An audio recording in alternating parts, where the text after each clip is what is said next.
18 సంవత్సరాల నుంచి 59 సంవత్సరాల నిండిన మహిళలకి ప్రతి నెల 1500 రూపాయలు మన ప్రభుత్వం ఇవ్వబోతుంది. ప్రతి రైతుకి అండగా నిలబడడానికి 20,000 రూపాయలు రైతులు కూడా మన ప్రభుత్వం ఇస్తుంది. యువతకి 20 లక్షల ఉద్యోగాలు కల్పిస్తాం. ఉద్యోగాలు వచ్చే వరకు నిరుద్యోగ యువకులకి ప్రతి నెల 3,000 రూపాయలు నిరుద్యోగ వృత్తి కూడా మన ప్రభుత్వం కల్పించబోతుంది.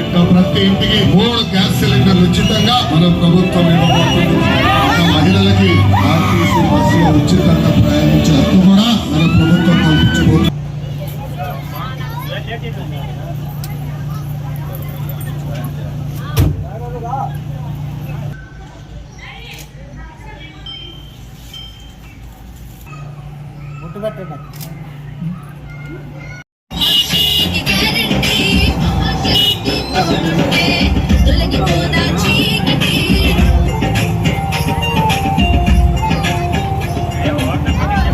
ఎన్నికల్లో కందుకూరు ఉమ్మడి తెలుగుదేశం అభ్యర్థిగా నేను, అలాగే నెల్లూరు పార్లమెంట్ ఉమ్మడి అభ్యర్థిగా వేమిరెడ్డి ప్రభాకర్ రెడ్డి గారు రేపు ఎలక్షన్లో కంటెస్ట్ చేస్తూ ఉన్నాం. మీ అందరూ కూడా మీ పవిత్రమైన ఓటును సైకిల్ గుర్తుపై వేసి మమ్మల్ని అత్యధిక మెజార్టీతో గెలిపించాలని కోరుకుంటూ ఈరోజు ప్రచార కార్యక్రమంలో భాగంగా బసిరెడ్డిపాలెం గ్రామం రావడం జరిగింది.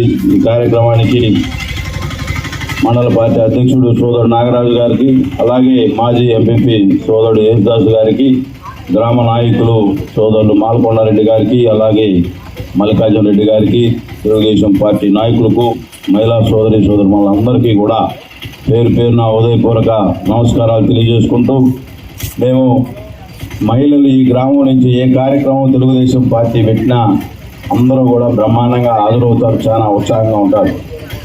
మీ అందరికీ మహిళా సోదరి మన చేతులెత్తి నమస్కారాలు తెలియజేసుకుంటూ, ఈరోజు 5 సంవత్సరాల ప్రభుత్వ పరిపాలన మనందరం కూడా చూసాం.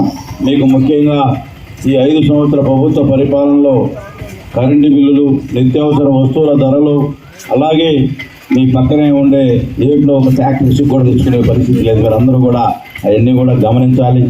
ఎప్పుడో మాకైతే 47 సంవత్సరాలు వచ్చినాయి. ఇటువంటి పరిస్థితులు ఎప్పుడు ఈ రాష్ట్రంలో కానీ దేశంలో కానీ లేవు.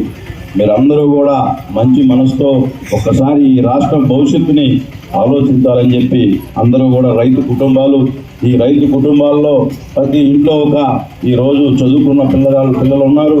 అలాగే ఈ రాష్ట్రం మన ఈ 5 సంవత్సరాల్లో ఎక్కడా కూడా ఒక ఉద్యోగం వచ్చే పరిస్థితి లేదు, ఒక గవర్నమెంట్ జాబ్ లేదు. ఈ రాష్ట్రం వదిలిపెట్టి అందరూ కూడా హైదరాబాద్, బెంగళూరు పోయి వ్యాపారాలు చేసుకునే పరిస్థితి ఎందుకు వచ్చిందో ఈ పరిస్థితి మీరందరూ కూడా ఒక్కసారి ఆలోచించాలి. అదే అమరావతి రాజధాని పూర్తయి ఉంటే మన ప్రాంతానికి వేల కంపెనీలు ఇన్వెస్ట్మెంట్స్ వచ్చేది, ఈ రాష్ట్రం సస్యశ్యామలంగా ఉండేది. అటువంటి పరిస్థితుల్లో ఈ రాష్ట్ర ప్రభుత్వం ఎక్కడా కూడా ఒక పారిశ్రామికవేత్తని ఈ రాష్ట్రానికి పెట్టుబడులు పెట్టడానికి ఆహ్వానించే పరిస్థితి లేదు. ఉన్న పరిశ్రమలు కూడా ఈ రాష్ట్రంలో ఈ ప్రభుత్వం వైసీపీ ప్రభుత్వంలో ఉన్న కంపెనీలు కూడా